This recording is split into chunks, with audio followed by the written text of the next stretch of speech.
episode of Bad Sisters Knit. I'm Amy, the designer behind And Other Knits. And I'm Jen, the dyer behind Dandelion Dogwood. We're sisters. And we love to knit. And this is going to be our knitting podcast. So some of you may have watched my podcast previously or follow us on Instagram, but this is the first time we're doing this together, even though we spend a lot of time talking about knitting. And we have been talking about this, planning it for years. Yeah. How many would you say? At least 3. Really? I think so. Wow. Okay. I think so. Yeah, okay. But life has just always seemed to get in the way. It's just hectic. It's hectic. And I think we've both come to a point where we're like, actually, we just have to ignore that. If not now, it's never going to happen. Yeah. And I think we're both in a pretty chaotic. I'd say this is, well, it's definitely the worst time for me in terms of stability, because I don't actually have a house right now. Yeah, and Richie, my husband's just started a new job and he's away quite a bit, but for some reason now's the time time to do it. Yeah, why not? So anyway, let's begin. So basically this episode, just bear with us, because this is obviously a new formula for us and we kind of have to both get used to talking at the same time, not talking over the top of each other and staying on topic. That's going to be a challenge. And also remembering what on earth we meant to talk about. So let's begin with what we're wearing, shall we? Because today we are wearing hand knits. My skies.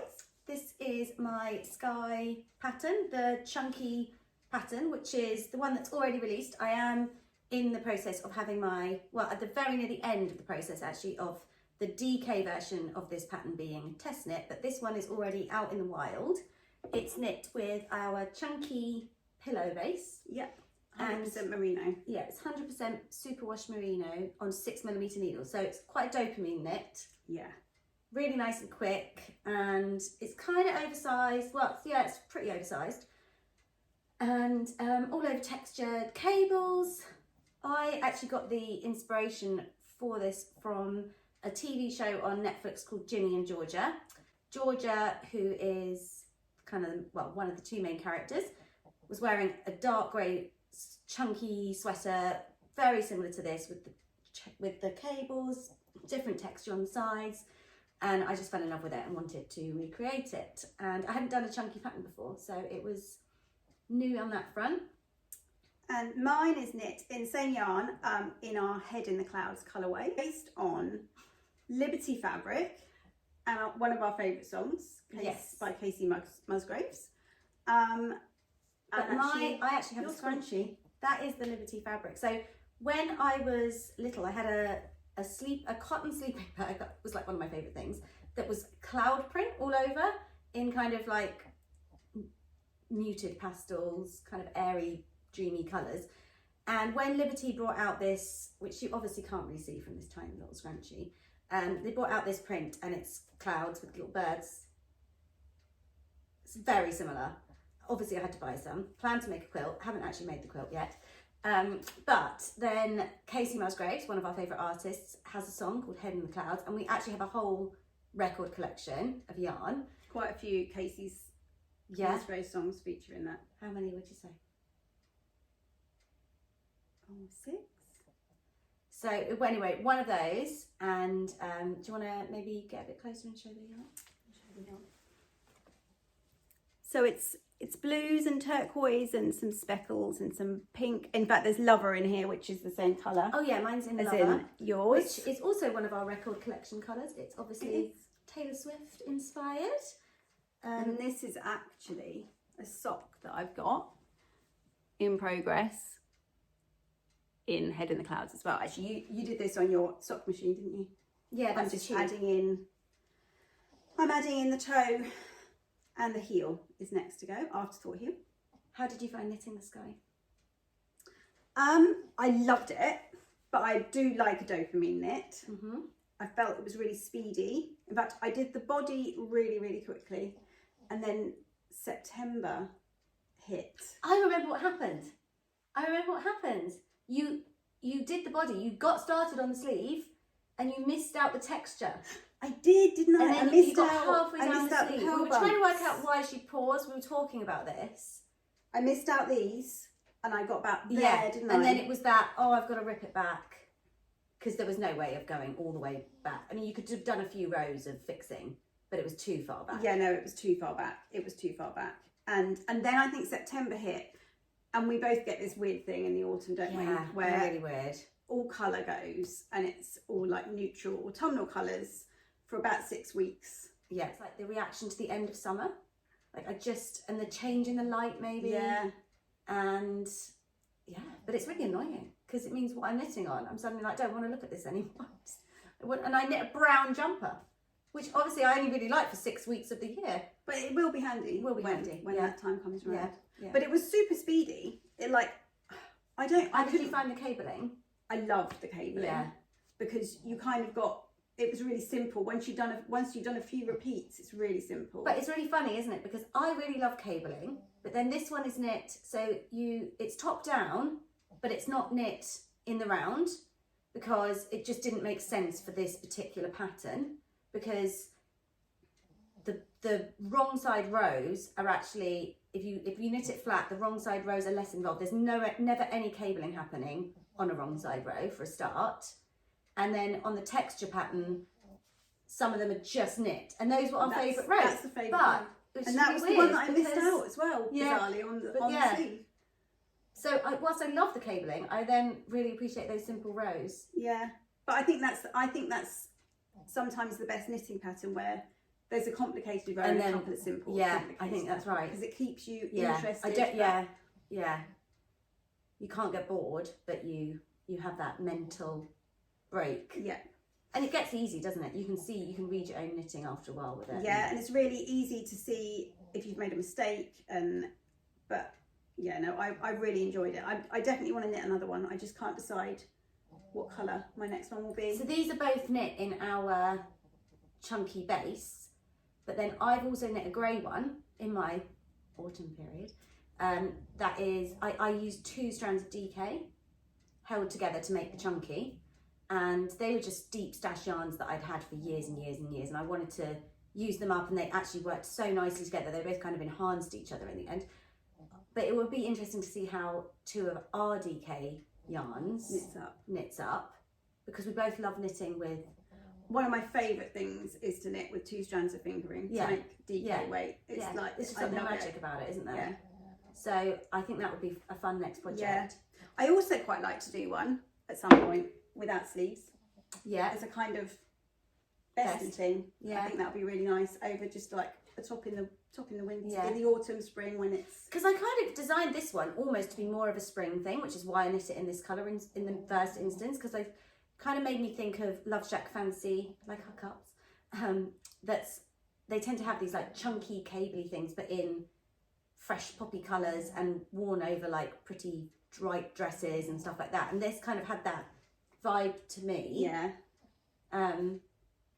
So yeah, but it is handy for the spring, or like a day like today, which is obviously the spring, but like where it's crisp chilly, and you don't even want a coat, but this is enough. Yeah. But then equally well, super cozy in the winter. It's super cozy. It's so warm, but it's light as well. It's not too heavy, is it? And also I think that's partly because it's oversized. Yeah, which we both love, don't we? Yeah. Everything tends to be oversized. Yeah, I've strayed away from that a few times, but then I just don't wear the stuff as much. I like things to feel like I'm wearing a sweatshirt as much as possible. I'm so sorry about the snoring dog, by the way, and I haven't introduced her to anyone who's not met her before. This is Trixie.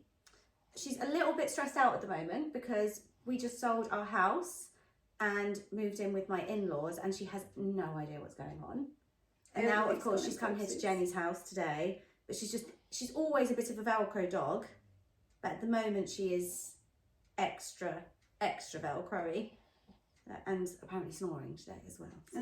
There's Bernie snoring in the background. Oh, is he snoring too? Yeah, he's my Springer Spaniel who always would love to be sat up here with us, but is just too big, and so Trixie doesn't have that problem. No. She's never too big for anything, really. No, we'll get Bernie out at some point and introduce him. One of the funniest things I think that's ever happened to me was an episode of my podcast years and years ago, and a comment someone left. This was back when other doggy Gatsby was still alive, and he was a real snorer.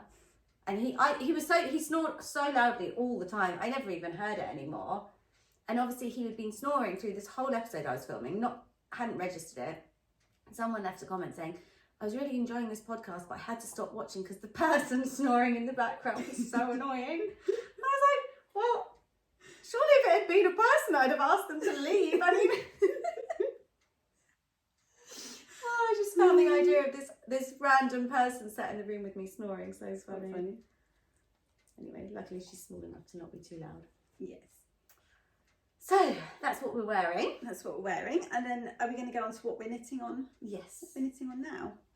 Shall I begin? A sock, which you've got my sock, shown. which I've shown you guys. And are you going to follow a particular method for the toe or the heel, or are you just the gonna, toe? I'm just going to do as you always a normal toe as I would do. So what's that? A wedge toe? I don't even know what it's called. Yeah, I think it's a wedge toe. A wedge toe. Decreases every other row on each and then each kitchener at the end, yeah. which is one of those really weird things. I avoid doing top-down socks because I don't like kitchening. Yeah. Until I get to it, and then I do it, and I'm like, actually, I really enjoy this. Yeah. I don't know why I avoid it. So yeah, and then. But can you ever remember it, or do you always have to look it up? I have to look it up every time. Every single time, even if I've done one the day before, I still have to look it up. I cannot remember it. It's bizarre. In fact, I'd like some little Dandelion Dogwood things with the kitchener stitch. Yeah. Or maybe you could get a tattoo. And the heel will be an afterthought heel, and I think Kay, Crazy Sock Lady's got her video is really good. Yeah, tutorial. So I have done one before, and they're quite scary. Like I think you feel like they're scary until you've done it, and then you're like, oh no, it's fun really because cutting your knitting sounds drastic, but you just end up with it's just one tiny snip, and then two tails. Unravel, and it's perfect for micro striping. Self-striping yarns. Well, even if you knit them by hand. Yeah, because you don't get that bit where the stripe gets distorted by the gusset increases or decreases. So that's that. And then this is one of my current whips, of which I do have quite a few. This is a Putney, which is another one of your patterns. Yeah, it's like my knitted sweatshirt pattern of mine. And this is super basic. This is knit in 2 strands of our sock fingering weight yarn in our Paradise Fade, which is very, very beachy, summery. But also part of our record collection. And it is part of our record collection because Paradise was one of my eldest's favourite songs. I think that's where it came from, really. We were picking out songs that we really liked. And so I've just got the sleeve left to go. Just got to pick that up, and it shouldn't take me too long.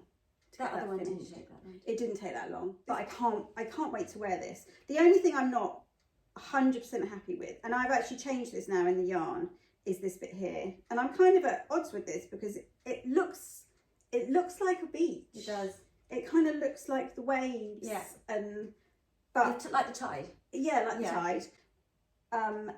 But I've changed it actually so it's more consistent through the yarn. I think it is a cool effect on there. It is a cool effect. Especially I think once it's all done and I've got it on and it's sort of jumpers, it's not going to be completely flat. So I think I think you don't hyper focus on things.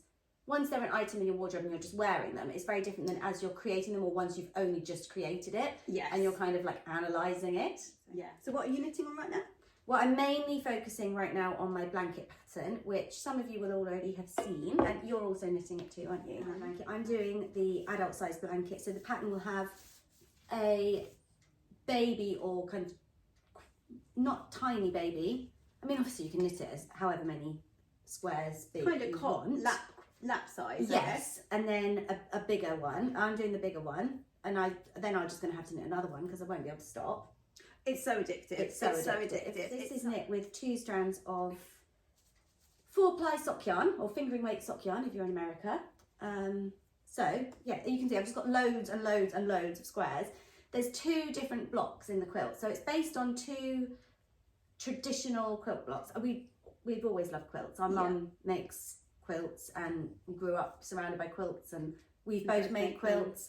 and I really wanted to do one in yarn because I've, you know, life being as it is for me currently, I find knitting is, that's why I kind of moved away from sewing patterns to knitting patterns. It's just far more approachable. It's portable. Yeah. I just am able to do it more. Anyway, there's 2 blocks. There is the Lemoyne Star, which is, actually I won't start by showing you, because the Lemoyne one was designed to be 2 different colours with a 3rd background colour. So that's the Lemoyne. And then there's also the Ohio Star, which is the slightly different pattern, which is just 1 colour and then the background. All the backgrounds are low volume, as we call them, which is part of our record collection. Again, is everything in this episode related to that, to make the stars really sort of pop against the background, but they are all different colours. So you could knit this all with 1 background colour for sure. Yeah, definitely. And these backgrounds are all a set, so they're all kind of like a similar theme. They're very, very pale with neon speckles. But then on some of the blocks, like that one I just had, so this one, it's an Ohio Star, but instead of having 2 colours in the star, it's got 4, because that way you can use up smaller scraps of yarn, which is really, really satisfying. Yeah. But anyway, you get a bit left over from mini, don't you, from this block? Yeah, it's all on the mini. pattern. I can't think of it off the top of my head. But you have a little bit left over. It does use yarn. It's not like a tiny, generally it's not like a tiny scrap project, you know. You need mini skeins for your blocks, really. But yeah, so I think I must have, so I'm doing 5 by 6. A mini skein's not enough, is it? You need a background, full skeins of your background colour. It's enough, a mini skein is enough for the background of that one, this type, but not for the Ohio. But obviously all this is in the pattern, and the pattern is, well, how did you find the pattern? Because you're testing the pattern for me. I actually, I loved it.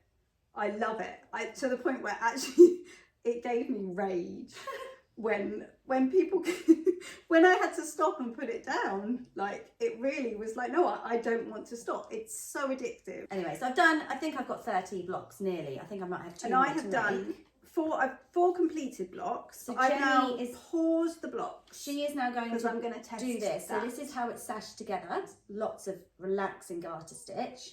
And this is all going to be 1 colour, the sashing on mine.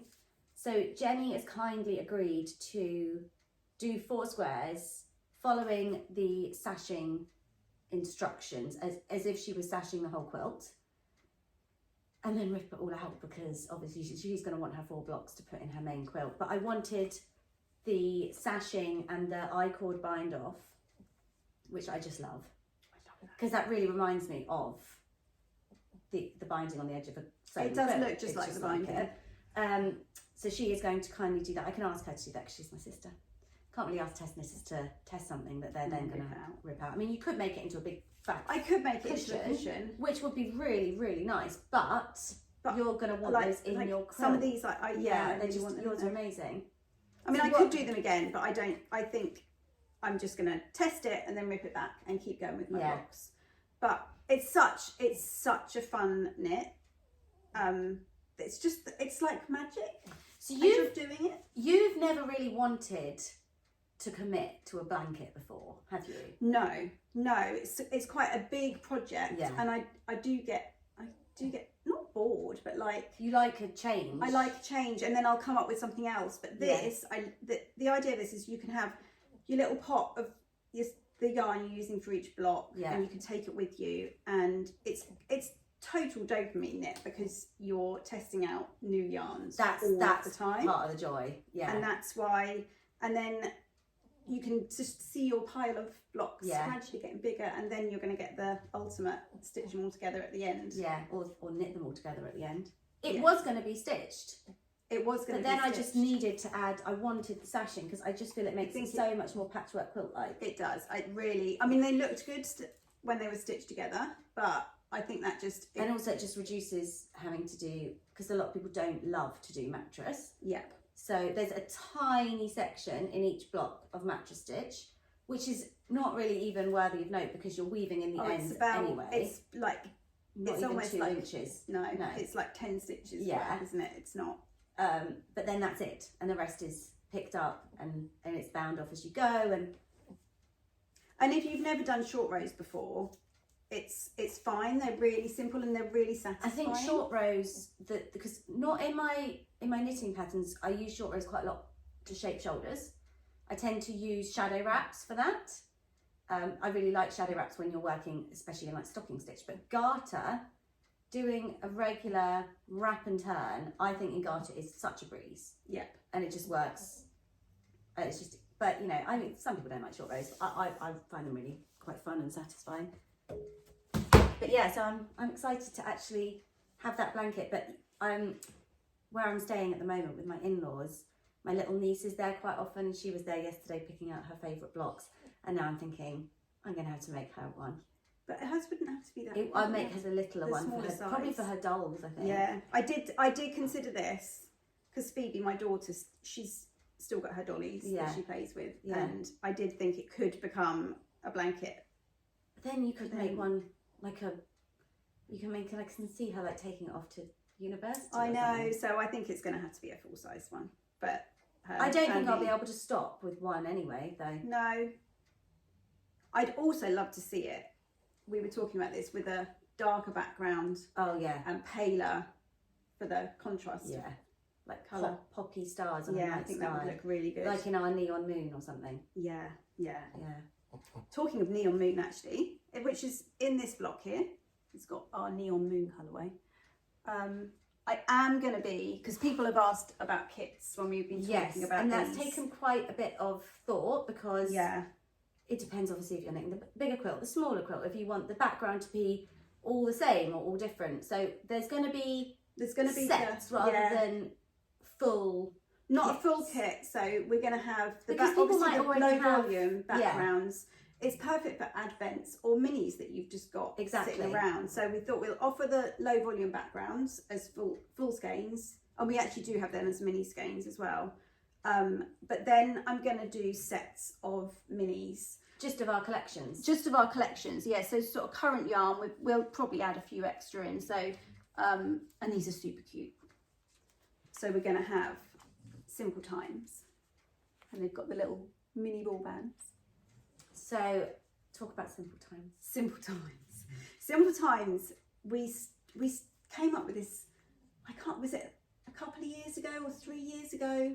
We were both going through a pretty tough time. Yes. Both of us separately with stuff going on. Well, it was when did Casey's album come out? Because it was that song that sparked the whole chain of thought, because her song, Simple Times, she's going through a divorce. She doesn't really want to adult. No. She just wants to go back to the simple times. Being a kid. And so her lip gloss and hanging out at the mall. They're all inspired, aren't they, by like 90s. Yeah, our simple time of childhood. Being a kid. Yeah. So there's... Which didn't seem that simple at the time, but looking back, oh my goodness, yeah. So there's lip gloss, there's scrunchies, there's Take That and Party. Yeah, Spice Girls. 90s shell suit. Yeah. So they're all really fun. Pool in the Park, which is like a local swimming place for us. Like a, what do they call it? Rapids and... Yeah. Ice Disco. Mixed tape. Back in the days of tapes. And then the ultimate, I think my favourite colour from it is the Cheaper Than Therapy. Oh, that is the ultimate yarn and the ultimate name and the ultimate like pertinent name. It's in one for of that blocks. period of time. Yeah, certainly. It was like therapy to us at the point, wasn't it? So you're wearing it on your feet, Jen. Oh, I am on my feet. Yes. Which is funny because we're pink. Really, we're pink people. We're pink. I think it's the pops of pink. But there's something magical about that yarn. We almost called this podcast Cheaper Than Therapy, actually. We did, didn't we? But there is one already. Not a knitting one, but you know. That is a super fun collection. It's quite neon.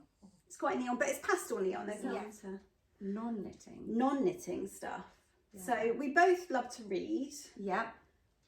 Which, if you are a follower of Dandelion Dogwood Yarn, which we haven't really explained, is a joint venture, but now primarily Jenny's baby, because I only have so much time and I am doing designing the patterns But I couldn't do it on my own. It's a joint. We bounce ideas off each other. We both come up with ideas, and it's like our collective conscience or whatever it is that just makes it. It does, yeah. So anyway, as I was saying, for those of you that follow along with Dandelion Dogwood, and to an extent I've shared this a bit on my Instagram and stuff as well, you will know we love to read because we've done a lot of what we call it the Dandelion Dogwood Literary and Hand-Dyed Yarn Society, inspired obviously by the book, the first potato peel pie. The first ever colour was based Guernsey, wasn't it? Book. It was Guernsey. Yeah. What is the full title of that book? The Guernsey Literary and Potato Peel Pie Society. Yeah, there's the book. Fabulous book. It's amazing. And the film is also amazing. Yeah, she's wonderful. Yeah, it's tragic, but brilliant. But yeah, so I don't even know how many book colourways we've done by now. Lots. There's lots. There's lots. Are there any now There's some in the shop. There's some from last year's club, which we did for, I think we ran that for 9 months. And then it was Christmas and it was all really busy. So yarn-wise. So there's the first 6 months of last year are in the shop. Yeah. And then the autumn ones will come to the shop. Yeah. Again. Because it was a club, that one, a secret club, which doesn't work very well for us because we're not great at promoting anyway. No. So then adding in that it has to be a secret till everyone, even the people in Australia, have received it, mentally we've moved on. Yeah. And so no one ever really knew about any of them. No. Which is kind of ridiculous because some of them are ridiculously amazing. Yeah. We had this year, we had Tomorrow and Tomorrow and Tomorrow. Yeah. Such a good book. Jan just finished, my husband just finished reading that. Did he? Yeah. He's reading that. And it's the first book we've both read for, I don't even know how many years, because we have completely different reading tastes. But it's about computer games, which is his main hobby, and designing computer games. But there's so much more to it. Because I'd read the blurb, I probably would have been like, I'm not really. I was amazed the whole way through about how much I was enjoying it, despite it being something that was based around computer game design. Yeah. To me, it was like a real proof that it's not necessarily what the book is about, but how well the book is written. Yeah, and the people in it, and the characters, and the character development. And anyway, we had that one, didn't we? And Before My Actual Heart Breaks, that was a good one. That was such a good one. Lessons in Chemistry. Yes. Yeah. The Flat Share. Yeah. I love the Flat Share. I love the Flat Share. I've read one of her other books as well. How was that? That was really good as well. She's very light-hearted, isn't she? Yeah, it's light-hearted, easy read. Which I like. Really good. A mixture of that and then harder books. Harder as in more mentally challenging and breaks. I've just finished Blue Sisters. It's fun.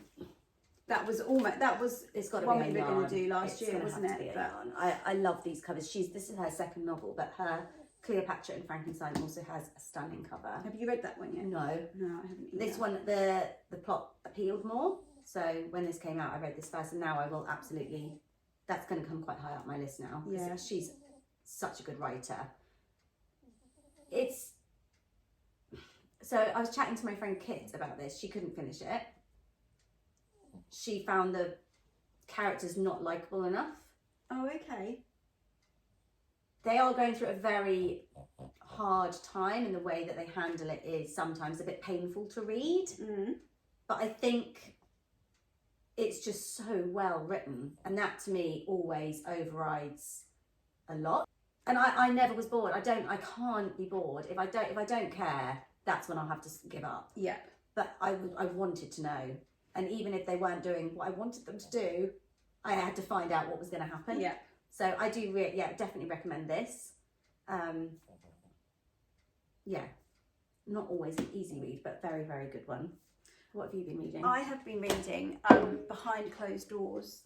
And annoyingly, I read on my Kindle because I read late at night, and actually I needed reading glasses for quite a long time before I actually got around to getting them. So I switched to a Kindle because I can read in bed late at night without just having the light on. Without your glasses? Without my glasses, because obviously you can adjust the size of the text as well, so you can lie down, you can read. But I love books. I'm always really torn because it's like I want the actual book. Well, this is like me, where I will buy the book, but then I find it really much easier to listen to something on Audible and knit. Yeah. So she really won't stop snoring. So then I'll buy it on Audible. Yeah, I quite often do the same. Yeah. So behind closed doors, and I can't remember her. Who wrote told me, yes. She's got 2 initials instead of the first name. And it's so good. It's quite dark, but I do read quite a lot. How dark? Like murder or? Not murder. I don't want to give too much away. Okay. But yeah, it's quite a tough topic, but really gripping. Okay. You're like sucked in straight away. Okay. And B.A. Paris. Yeah, there you go. I've not read anything by her before, but it's really good. I'm about a third of the way through, and I'm totally hooked. And I have now started. I went in to do some food shopping yesterday evening, and obviously there's all the Mother's Day stuff now. Yeah, which is really like just pulls you over to it. It's pink and pretty things.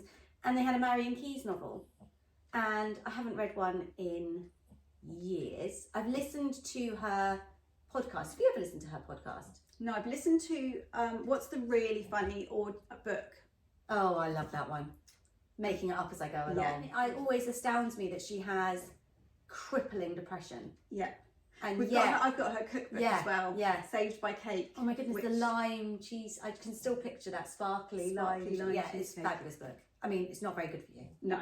Full of sugar. But it got her through. And got her baking, got her through. Yeah. And then trashing furniture. Yes. I mean, she's just a character to be adored, I think. And we both, she painted loads of stuff, didn't she? She got totally into the chalk paint. She had a banjoing furniture. Is that what she called it? Yeah, chalk paint. We had a chalk painting era. We did, didn't we? And it's totally addictive. So addictive. You just keep buying stuff and wanting to paint everything. Yeah. And that features in this book. And she's fabulous. So funny. But her podcast is worth a listen. I can't think of what it's called. Oh. I'll have to put a note in their show notes or something. Yeah, no, I've not listened to that. I think it's on BBC Sounds. It's with someone else, and it's almost like a oh, Trixie, do stop snoring. What are those columns you used to get in magazines where people would like agony aunt? Agony aunt. That's what they're like. They're like agony aunt. Oh yeah, things, and they obviously have funny takes on a lot of them. But yeah, this one I've just started it last night. Very different pace and feel to the Blue Sisters, which is nice. I like a contrast. Yeah. I hate finishing books. I want to get to the end, and then I get to the end and I feel this sense of like, well, I don't know how I'll ever possibly pick another book. Yeah.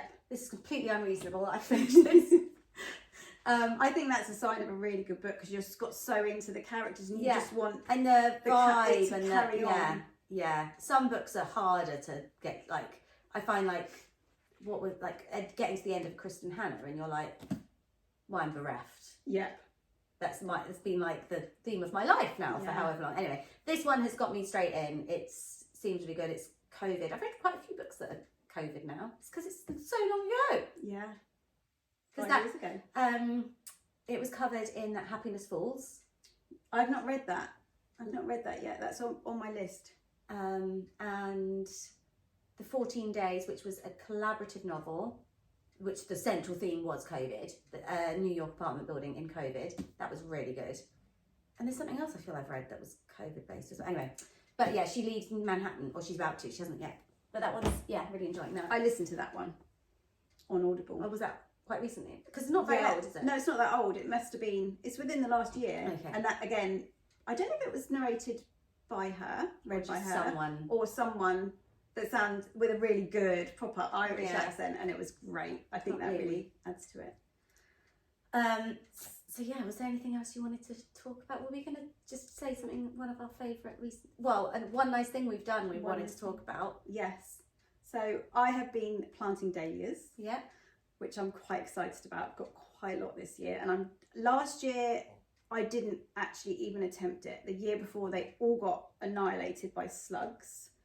I heard on the radio the other day that apparently last year was really bad for slugs. As in it was really good if you were a slug. Yeah, really good if you were a slug. There was so many of them because it was really wet and mild. But this year the winter's been drier and colder, so apparently there's not going to be as many. That'd be good. I mean, I never had them in my garden. No. I just don't know why. Maybe I don't know why, because it's dry or hedgehogs or something. and sandy here. But yeah. But I've also got on the way Shell on Earth.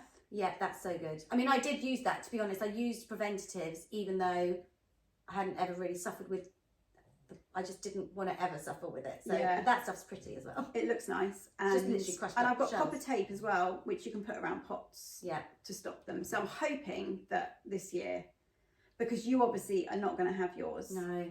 And I have no idea what my new garden will even be like for growing things. Like, you just don't know till you're there. No. In terms of where the sun is. It's not south facing, the front is south facing, so I can always have big pots in the drive, but there's not going to be the opportunity this year because we're not moving in until the middle of May. No, so I'm responsible for dahlia production. Especially because our advent this year is dahlias. Yeah. So we did one a couple of years ago that was it 2022? Dogwood Cafe one, and we had Barbie last year, so it was the year before, so it was 3 years ago, and that was based on roses, which we both have a lot of roses. And the rose advent was one of our most, because it was, I think, such a cohesive collection of colours, which the dahlias will also be, although I think it's a different, tonally it's different. I think it's, the dahlias get so rich. They do. There's obviously the really, really chocolatey, deep, like almost black ones, right down to the pale, almost, well, there is pure white ones, but peachy, pinky. So like it's going to be a real, the pops of really bright pink. And so it's going to be really fun. I can't and then wait. those rusts and stuff in the middle, which just at that time of year, the late summer, So they're just such a joy to grow. There's something about them because they are just so robust. And Phoebe last year, when you'd given me a bunch of them, and she was looking at them and she was like, how does something so big, some of them are like dinner massive. plate. They're literally called dinner plate, aren't they? And the buds are tiny. She's like, and tight, really tight. How does that come out? I know. Out of that bud? But then that's not even the main magic. The main magic is like the tubers look like rotten old, disgusting, like horrible deformed potatoes. And then they just produce these giant plants covered in amazing flowers. It's like, it literally is magic. Yeah, it is magic. Yeah. So that's my the thing that you did to fill your cup recently. Yes. Mine was selling my house finally. So we had to work out 8 weeks of stuff for all of us to keep out of storage because we're not going to have access to any of the other stuff that has gone into storage now, which is quite a challenge. Yeah. When you're a very creative person with a lot of projects on the go. And the season's changing. And the season's well. changing. Like 1 minute it's hot, like warm spring We had weather, just as I was about to start collecting up what I wanted to bring in terms of my wardrobe, it literally turned into quite a warm spring. But then it got cold again. So I'm like, oh. Anyway, it is what it is now. It's quite a relief. It's a bit like when you get on a plane and you're like, well, okay, I mean, that's it now. I've got 8 hours. I've got my book. I'm just going to have to make the best of it. Anyway, so but it was nice to get to that point because it's been in the works since like September. It's a long process. And you've been needing to move for a long time. We loved our house, but we had outgrown it. Yeah. And it was time to move on. So yeah, it's just nice to have at least got to this point. Yeah. It's exciting. But it didn't help that I was ill the whole time. You were ill. And we had to move a day early because we didn't end up exchanging until 3 days before we completed, and our removal company wouldn't let us book in until we'd exchanged, like officially book in. We were just penciled in, and then they booked something on that day because we hadn't exchanged yet. So then we had to bring it forward a whole day. And my husband does not like taking time off work at all. So he was even up to the last minute when I was literally on the phone, like, we're moving tomorrow now. I had to basically beg him to come and help me pack up the last of the house. So yeah, whilst having a chest infection. It wasn't fun. So yeah, I did benefit because I helped you clear out your kitchen, didn't you I? Did, yes. So I've got all your flour, sugar, golden syrup. So I think each episode we plan on having some sort of as like a treat for having done it, because you would not actually believe, despite the fact this probably seems like a relatively like easy, low-key, normal kind of conversation, the amount of effort this has required in terms like mentally for us to get to this point where we're actually doing this. So I think we deserve I think we deserve more than a cornflake crunchy. Well, there's not much more than a cornflake crunchy. No, they are like the ultimate. This was like our childhood ultimate treat. Yeah. And I don't even know where it came from. It's just made up. Is it? Yeah. Basic. Very basic. This is so basic, and they're really not really bad for you. But also really good for you. Like, you know, good for the soul. Yeah. Especially because they kind of, they're simple times, aren't they? They are simple times. So yes, thank you for joining us and our giant cups. Giant cups, which we love. And we will be back soon for another episode. That wasn't nearly as painful as I was thinking. How do you feel? No, it was good. But can you please send us questions? Yeah, because one thing we're a little bit anxious about is we want to get into a regular filming schedule. Otherwise, we feel like if too long passes between episodes, we won't end up doing another one. We need to do it on a regular basis. But obviously, knitting is a long game. Yeah. You know, we're not necessarily going to have loads and loads of new stuff to show all the time, which feedback over the years from people with these podcasts, that's not necessarily what they care about. No. It doesn't mean that you don't feel a bit anxious about that as the person creating the podcast. Yeah. So what we would love is for you guys to share questions that you might otherwise contact us with on Instagram, whether it's about yarn colourways, good projects for certain yarn bases. We get a lot of questions about things like what to knit with our popcorn duos. Yep. So if you can message those to us on these videos, and then we will answer them in future episodes. We might even do some that are just Q&As, just to keep the rhythm of the podcast going, and also answer your questions. But this was the basic layout, so if you enjoyed it, definitely subscribe, and follow us on Instagram at Dandelion Dogwood, and other knits. And we will see you soon. Thanks.